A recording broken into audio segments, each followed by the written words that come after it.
शनाया ने आहान से सवाल करते हुए कहा। आहान, तुम्हें बेबी गर्ल पसंद है या बेबी बॉय? ये सुनकर आहान ने शनाया की तरफ देखा और एक स्माइल के साथ उससे कहा, अगर ये बेबी आपका है तो मुझे कोई फर्क नहीं पड़ता कि लड़की है या लड़का, मुझे पसंद है। आहान के इस जवाब को जानने के बाद शनाया के पेट में तितलियां उड़ने लगी। शनाया ने कुछ सोचा और मन ही मन में बोली, क्या आहान जानता है कि वो कितने अच्छे से फ्लर्ट कर लेता है? ओह गॉड, मेरे तो गाल लाल हुए जा रहे हैं। आज तो मैं आहान से बात करके ही रहूंगी। शनाया ने अपना मन पक्का कर लिया। उसने फिर कार ड्राइव कर रहे आहान से सवाल करते हुए कहा, तो फिर क्यों ना हम दोनों? मगर इससे पहले कि शनाया अपनी बात पूरी कर पाती, एक जोर की आवाज आई। आहान ने तुरंत कार का ब्रेक दबा दिया था। एकदम से कार को रोकने की वजह से जोर की आवाज गूंजी। शनाया ने घबराकर अपनी आंखें बंद कर ली। आहान का भी हाथ खुद ब खुद शनाया के आगे किसी शील्ड की तरह बढ़ गया। शनाया ने आंखें खोली तो देखा कि आगे एक मिडिल एज्ड औरत सड़क पर गिरी हुई थी। वो तो अच्छा था कि आहान का ध्यान रास्ते पर ही था, वरना शायद उस औरत को लग जाती। आहान ने परेशान होकर शनाया से सवाल किया, शनाया, क्या आप ठीक हैं? शनाया बहुत घबराई हुई थी, मगर जब उसने आहान के हाथ को अपने सामने पाया तो वो बेफिक्र हो गई। उसने आहान से कहा, मैं ठीक हूँ, लेकिन ये सामने कौन है? क्या उन्हें हमारी वजह से कोई चोट आई हुई है? अपने सामने के इस सीन को देखकर आहान थोड़ा सस्पिशियस हो गया। उसने इस सिचुएशन को फिगर आउट करते हुए मन ही मन में कहा, यहाँ पर कोई क्रॉसिंग नहीं है और आसपास कोई कार भी खड़ी नहीं है। ये औरत कहीं बीच में से रास्ते में आई है और कार के रुकने के बाद भी वहां से हटने का नाम नहीं ले रही। इस सब का मतलब ये हमें फंसाकर हम पर झूठा इल्जाम लगाना चाहती है। Nice try. ये सोचते हुए आहान के चेहरे पर एक स्माइल आ गई। उसका जजमेंट कभी भी गलत नहीं हो सकता था। आहान ने अपनी कार का इग्निशन शुरू किया और इस तरह कार को एक्सेलरेट करने लगा। आहान ने एक नजर शनाया की तरफ देखा और अपनी वाइफ से कहा, शनाया, अच्छे से बैठिए, अगर कुछ लगे तो मेरा हाथ पकड़ लीजिएगा। शनाया ने तुरंत हामी तो भर दी, लेकिन फिर वो कंफ्यूज हो गई। शनाया ने आंखों में सवाल लेकर आहान की तरफ देखकर कहा, तुम क्या कर रहे हो? इससे पहले वो अपना सवाल पूरा कर पाती, आहान ने कार को तेजी से आगे बढ़ा दिया। अगले ही पल शनाया घबरा गई। शनाया ने घबराकर आहान का हाथ पकड़ लिया और एक बार फिर से अपनी आंखें बंद कर ली। वो मिडिल एज्ड औरत भी घबरा गई और इतनी तेजी से खड़ी होकर वहां से हट गई कि कोई भी ये नहीं कह सकता था कि कुछ देर पहले इसी कार की वजह से उसे चोट लगी थी। जब वो मिडिल एज्ड औरत कार के सामने से हटने से बस एक ही कदम दूर थी, उसकी आंखें फटी की फटी रह गई। इसी पल आहान ने अपनी कार को रोक लिया। आहान एक बहुत ही स्किलफुल ड्राइवर था। शुरुआत से ही उस मिडिल एज्ड औरत को चोट पहुंचाने का आहान का कोई इरादा नहीं था, मगर वो इस बात की तसल्ली करना चाहता था कि इंजरी होने का बहाना बनाकर वो आहान और शनाया से पैसे ऐंठना, यही उस मिडिल एज्ड औरत का इरादा था। दूसरी तरफ भले ही उस मिडिल एज्ड औरत को कोई चोट नहीं लगी थी, मगर घबराहट के मारे उस मिडिल एज्ड औरत के माथे पर ठंडे पसीने की एक परत उभर आई थी। कार के अंदर बैठी शनाया को जब इस बात का एहसास हुआ कि कार रुक गई थी, उसने अपनी आंखें खोली। जैसे ही शनाया ने देखा कि सामने कौन खड़ा था, वो हैरान रह गई।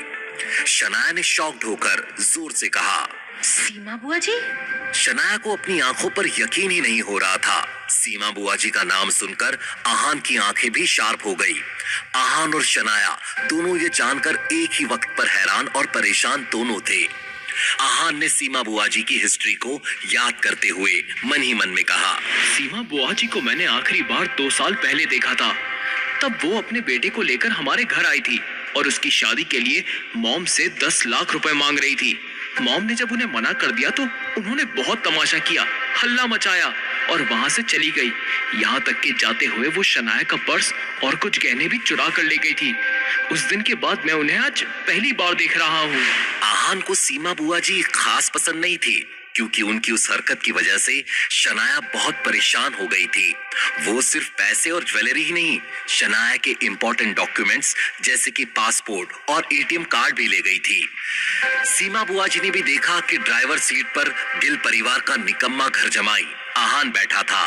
ये देखकर वो गुस्सा हो गई। एक ही पल के अंदर सीमा बुआ जी के चेहरे पर छाया हुआ डर नफरत में बदल गया। वो गुस्से से चलते हुए आहान की साइड की विंडो की तरफ आई और उन्होंने आहान की खिड़की पर जोर जोर से हाथ मारना शुरू किया। आहान ने उनकी तरफ एक गुस्सैल नजर से देखा और खिड़की का शीशा नीचे कर दिया। विंडो का कांच नीचे होते ही सीमा बुआ जी आहान पर बरस पड़ी। बेशरम निकम्मे, एक घर जमाई होने के बाद भी तुम्हारी इतनी हिम्मत कैसे हुई? अभी अगर मेरी जान चली जाती तो क्या तुम जिम्मेदारी लेते? तुम तो कुछ ज्यादा ही हवा में उड़ने लगे हो। महंगी कार के हाथ में आ गई, तुम्हारे तो रंग ही बदल गए हैं। अभी तो मैं मर ही गई थी। सीमा बुआ जी ने आहान को खरी खोटी सुनाते हुए कहा।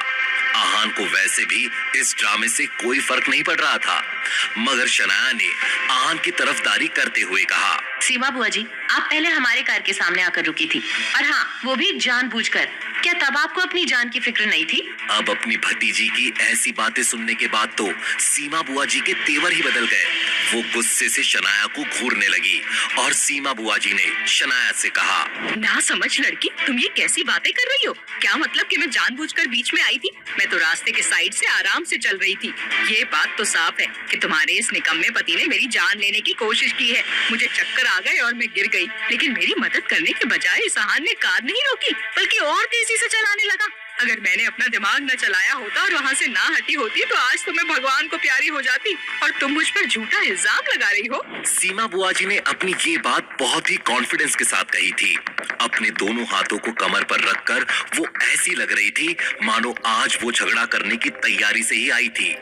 आहान की सारा नाटक देखने के मूड में नहीं था और सीमा बुआ जी की बातें सुनने के बाद तो वो और भी ज्यादा इरिटेट हो गया। उसने धीमी आवाज में बड़बड़ाते हुए कहा, आपके साथ तो ऐसा ही होना चाहिए। आहान ने तो बस खुद से ही कहा था, लेकिन फिर भी सीमा बुआ जी ने ये बात सुन ली और चिढ़कर आहान से कहा, तुमने क्या कहा?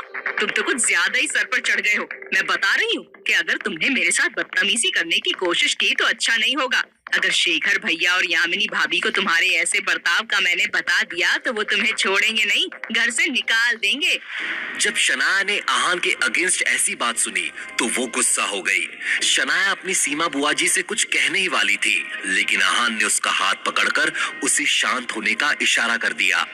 तभी आहान, शनाया और कार के बाहर खड़ी सीमा बुआ जी ने खड़ी आवाज सुनी, माँ, क्या आप ठीक है? कहीं किसी ने आपको तंग तो नहीं किया? सभी की नजर सामने से कार की तरफ आ रहे एक लड़के पर पड़ी। उस लड़के को देखकर ऐसा लग रहा था कि वो सारा दिन जिम में ही गुजारता था। उस बॉडी बिल्डर जैसे दिखने वाले लड़के को देखते ही सीमा बुआ जी की जान में जान आ गई। उन्होंने उस लड़के की तरफ देखकर कहा, रतन, मेरे बच्चे, अच्छा हुआ कि तुम आ गए। रतन को देखने के बाद आहान और शनाया ने एक दूसरे की तरफ देखा और उनके चेहरे पर डिसअपॉइंटमेंट ने जगह बना ली थी। रतन सीमा बुआ जी का बेटा था। इस लड़के की उम्र 30 पार कर चुकी थी, मगर फिर भी ना ये कुछ कमाता था और ना ही इसके पास कोई जॉब थी। रतन की इमेज कुछ खास नहीं थी। वो दिन भर अपने कुछ निठल्ले दोस्तों के साथ मिलकर किसी न किसी को फंसाकर उनसे जबरदस्ती पैसे ले लेता था और वापस करने का नाम भी नहीं लेता था। इस वक्त रतन के हाथ में एक लोहे का रॉड था। अपने दूसरे हाथ पर उस रॉड को मारते हुए रतन ने आहान को घूर कर देखा और अपनी माँ से सवाल करते हुए कहा, क्या ये कमीना आपको परेशान कर रहा है माँ? अगले ही पल रतन का ध्यान आहान की तरफ गया और उसने सवालिया नजरों से कहा, क्या ये शेखर मामा जी और यामिनी मामी का निकम्मा घर जमाई है? अपने बेटे के इस सवाल का जवाब देते हुए सीमा बुआ जी ने रोने का दिखावा करते हुए कहा, हाँ रतन, ये वही निकम्मा है। पता है, तुम्हारे आने से पहले इस आहान के बच्चे ने मुझ पर अपनी कार चढ़ा दी थी, और फिर जब मैंने इससे हिसाब मांगना चाहा तो कह रहा था कि मैंने ये सब कुछ जानबूझकर किया था। वो तो अच्छा हो गया कि तुम आ गए, वरना मुझे डर है कि ये लड़का तो आज मेरी जान ही ले लेता। सीमा बुआ जी अपनी बात इतने दर्द से कह रही थी कि जैसे उन पर कोई बहुत बड़ी ज्यादती हुई थी। अगर आहान और शनाया खुद सामने नहीं होते तो उस परफॉर्मेंस को देखकर खुद भी सीमा बुआ जी पर यकीन कर लेते। तो रतन तो फिर भी उनका बेटा था। अपनी माँ को किसी की वजह से तकलीफ हुई थी, ये जानने के बाद रतन के चेहरे का तो रंग ही काला पड़ गया। उसने आहान की तरफ देखकर उससे सवाल करते हुए कहा, तुम्हारे किस हाथ ने मेरी माँ को चोट पहुंचाने की कोशिश की? आहान को रतन के इस खतरनाक अंदाज से कोई फर्क नहीं पड़ता था, लेकिन शनाया ने रतन को जवाब देते हुए कहा, रतन, आहान ने सीमा बुआ जी को कोई चोट नहीं पहुंचाई है और इसमें हमारी नहीं, सीमा बुआ जी की ही गलती है। इस पॉइंट पर शनाया बहुत गुस्सा हो गई थी, लेकिन रतन को शनाया के गुस्से से क्या डर लग सकता था। उसने शनाया का मुंह बंद करते हुए कहा, तुम अपना मुंह बंद रखो, धोखेबाज लड़की हो तुम। अब आहान को इस मामले में इंटरेस्ट आ गया।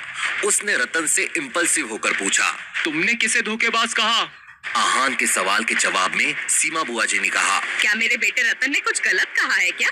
ये लड़की धोखेबाज नहीं है तो और क्या है? उसने अपनी बुआ और अपने भाई का साथ देने की बजाय तुम्हारे जैसे कचरे के डब्बे का साथ देना सही समझा। हम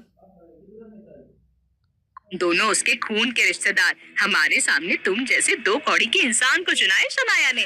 ये बात सुनने के बाद आहान के चेहरे पर एक अजीब सी स्माइल आ गई। वो ये देखकर हैरान था कि लोग किस गलतफहमी में जी रहे थे कि वो शनाया के रिश्तेदार थे। वो रिश्तेदार जो शनाया के पापा को एक बार हॉस्पिटल में देखने भी नहीं आए थे। लेकिन शनाया के सामने कोई आहान को दो कौड़ी का इंसान कैसे कह सकता था? शनाया ने आहान की तरफदारी करते हुए कहा, वो पति है मेरा, अपना मुंह संभाल कर बात कीजिए। और आप मेरी रिश्तेदार कब से हो गई? खून के रिश्तों से अगर दुनिया चलने लगती तो आप जैसे लोगों को अपने ही परिवार में चोरी करने की जरूरत ना पड़ती। क्या शनाया के इस ताने से ये बहस बिगड़ने वाली थी? सीमा बुआ जी अब आगे क्या करने वाली है? आहान इस सबसे शनाया को कैसे बाहर निकालेगा? जानने के लिए सुनते रहिए।